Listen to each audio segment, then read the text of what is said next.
কাইলৈ বজাৰ যাম বুলি ভাবিছোঁ আৰু সেই নিমিত্তে বজাৰলৈ বুলি অলপ বাৰীৰ শাক ছিঙিলোঁ।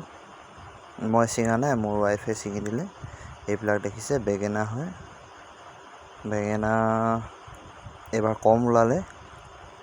আনকালে আগৰ যেতিয়া ছিঙিছিলোঁ তেতিয়া কুইণ্টেল পাৰ হৈ গৈছিলে এবাৰতে।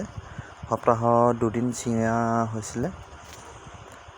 তো আজি তাকে বুলি ৰেডি কৰি আছোঁ বজাৰলৈ। আৰু তেনেকৈ এতিয়া মই মোনাত ভৰাম। মোনা আনি ৰেডি কৰি থৈছোঁ। এতিয়া মোনাত ভৰাই ধুনীয়াকৈ পেকিং কৰি লৈ যাম। আপোনালোকেও যাতে ভিডিঅ'টো চাই ভাল পালে লাইক কৰিব, কমেণ্ট কৰিব, শ্বেয়াৰ কৰিব আৰু মোৰ চেনেলটি ছাবস্ক্ৰাইব কৰিব। দেখিছেনে মই বেঙেনা ৰেডি কৰি ল'লোঁ আৰু মোৰ এতিয়া বেঙেনা ভৰোৱা হৈ গ'ল। 6 কেজি আছে সেইটো।